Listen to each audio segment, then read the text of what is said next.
Nabi Musa alaihissalam sadar bahwa sepertinya orang-orang Mesir masih akan mencarinya. Maka ia menempuh perjalanan tidak seperti biasanya. Nabi Musa menempuh jalan memutar menuju Mesir.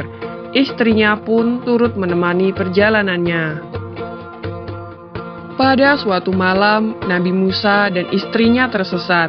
Ia tak tahu arah mana yang harus ditempuh untuk meneruskan perjalanan ke Mesir.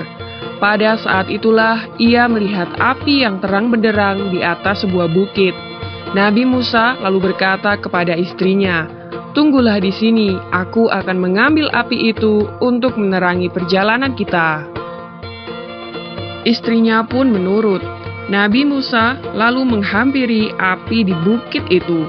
Setelah ia cukup dekat dengan api itu, tiba-tiba terdengar seruan, "Hai Musa, aku ini adalah Tuhanmu, maka tanggalkanlah kedua terompahmu. Sesungguhnya kamu berada di lembah yang suci bernama Tua, dan aku telah memilih kamu, maka dengarkanlah apa yang akan diwahyukan kepadamu. Sesungguhnya aku ini adalah Allah, tiada Tuhan selain aku, maka sembahlah aku dan dirikanlah sholat untuk mengingat aku." Inilah wahyu pertama yang diterima langsung oleh Nabi Musa. Ia telah diangkat sebagai nabi dan rasul, dan selanjutnya ia dibekali pula mujizat sebagai bekal untuk berhadapan dengan Fir'aun. Nabi Musa diperintahkan Allah untuk meletakkan tongkat yang dipegangnya ke tanah. Tongkat pemberian dari mertuanya itu mendadak berubah menjadi seekor ular yang besar. Nabi Musa sangat ketakutan dan berlari menjauh.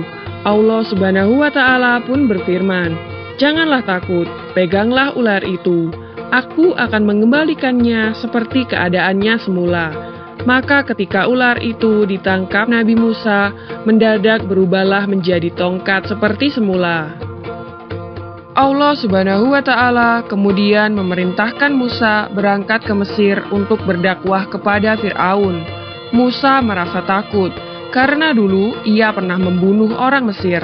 Tapi Allah menjanjikan perlindungan untuknya, maka hati Nabi Musa kembali tentram. Ia juga meminta saudaranya, yaitu Harun, agar dipertemukan dengannya untuk bersama-sama menghadap Fir'aun. Sebab Harun lebih fasih berbicara dan berdebat. Permintaan Nabi Musa dikabulkan. Harun yang masih berada di Mesir digerakkan hatinya sehingga berjalan menemui Nabi Musa. Mereka kemudian bersama-sama menghadap Fir'aun.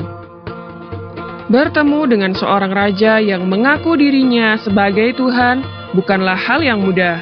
Mereka harus melalui liku-liku penjagaan yang sangat rumit dan juga ketat. Namun akhirnya mereka dapat bertemu juga dengan Fir'aun. Demikianlah kisah Nabi Musa alaihissalam ketika diangkat sebagai nabi dan rasul.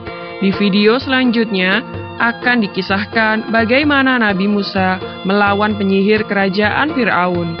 Nantikan kisahnya hanya di channel YouTube Anak Muslim.